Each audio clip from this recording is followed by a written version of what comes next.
السلام علیکم دوستان عزیز، امید که هر جا باشین خوش و آرام باشین. خیلی خوش آمدین نوریس کیچن.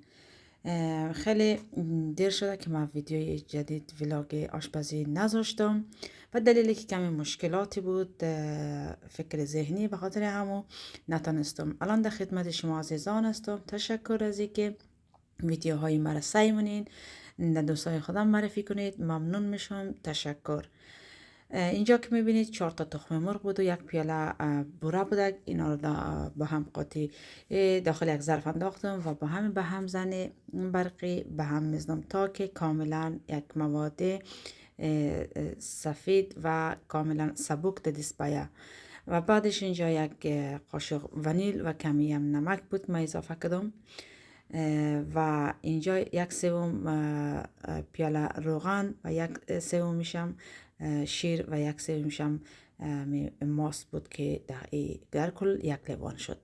اینجا هم که میبینید 2 پیاله آرد است که آرد هم اینجا اضافه منم و همین حالت که میبینید کافیه. نباید خمیر کیک خیلی باید نرم باشه، یعنی که خیلی آبکی باشه. نباید هم خیلی زیاد خمیر آرد اضافه کنید.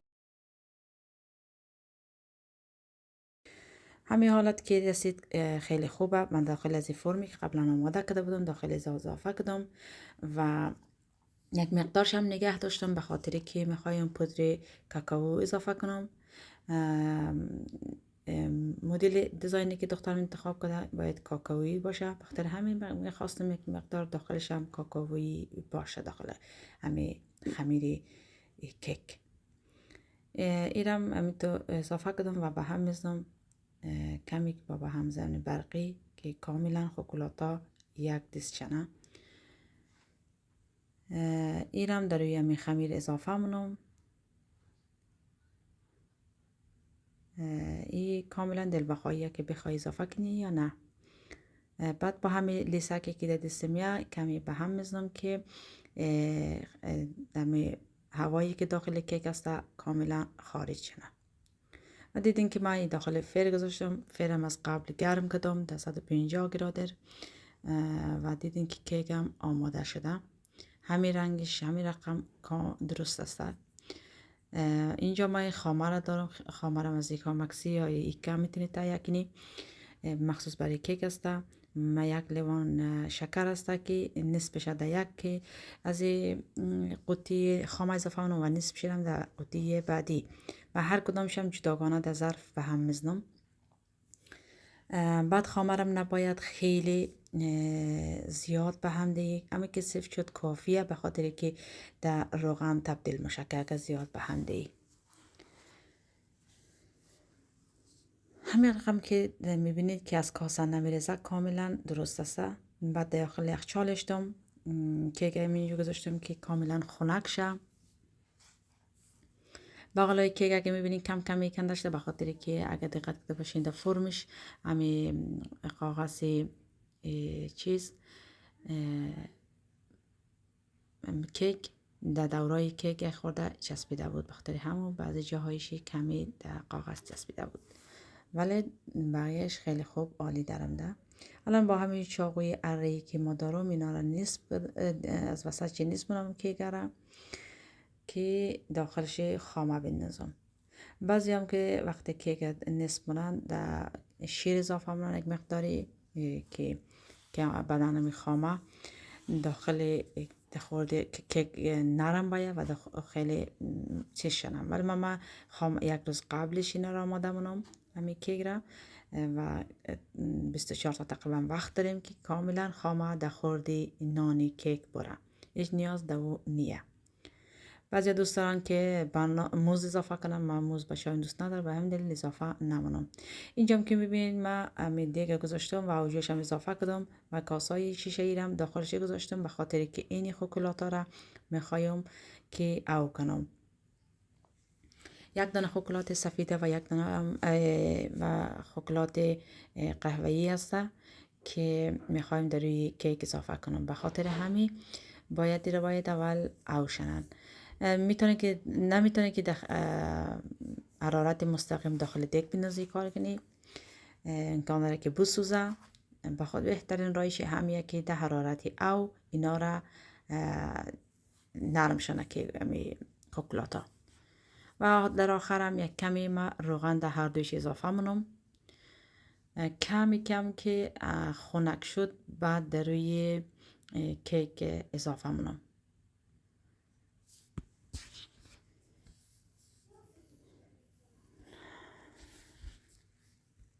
در این مرحله ما الان دیدین که داخل از قیفم مقدار خامه اضافه کردم و خیلی با گلک های کوچک دوری کیک را تزیین منم. به خاطر که امی شکلات را اضافه منم کلگیشی دورو بری کیک پخش نشه. میخوام دمی بیشتر شده روی می خودی کیک باشد کافیه و یک کمی دورو بریش هم اضافه منم. بعدمی که اضافه کنی بعد از چند دقیقه دیگه کاملا یخ میزنه سفت میشه می شکلاتا.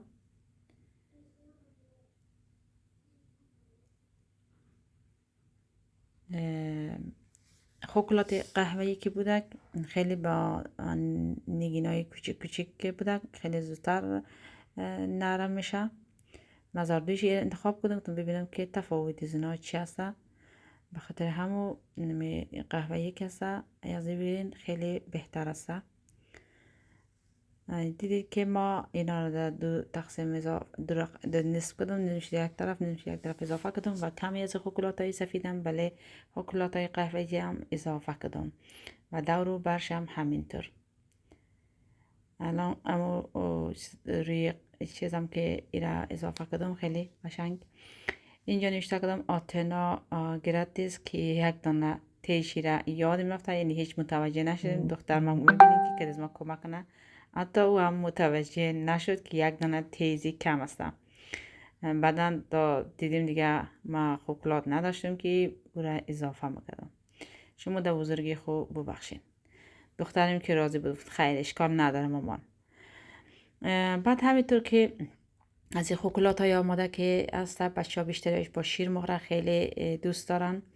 از یاتنا جان گفت دورو بری از این کیک مامان از این باشه و این شکلات های طلایی اینا را از لیدل تهیه کردم که اینا هم خیلی مزه دار بود و چون که امی بادکنک هایی که دخترم انتخاب کرده سیاه و طلایی و سفید است، به همین دلیل خواستیم که امی کیک شدم دمو دیزاین تا جایی بیتانم همو شکل در بیارم که خدا رو شکر خیلی خوب آمده بود. خیلی هم مزه‌دار. جای شما دوستا خالی. اینم که رقم آماده کردیم. امید که شما از اینا درست کنین و لذت ببرین. هر کار سختی خود داره، جنجال خود داره، ولی بهتر آدم خودش در خانه تهیه کنه. آشپزی خودش یک شغل است که شغل کامل و خیلی عالی که هر کسی وقت و توانش را نداره. بهتره که آدم این چیزا را در خانه جور کنه برای عزیزان خوب.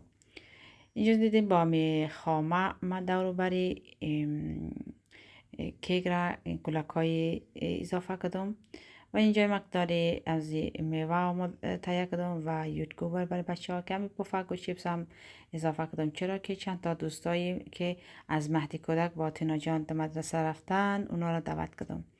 و اینجا هم هدیه‌ای که خیلی وقت منتظرش بود، تقریبا چند سال و میرم اینجا باز کرد و دیگه توفه از بابایم برادرایم از بقیه دوستا دریافت کرد. تشکر از کلگی شما عزیزان. باز یک بار دیگه تولد دختر خاز همینجا تبریک میگیم. انشالله که همیشه سالم و موفق باشه. تشکر شما دوستای عزیز که ویدیوهای مرا نگاه منین. یک دنیا تشکر، ممنون. خدا یار و نگهدار شما.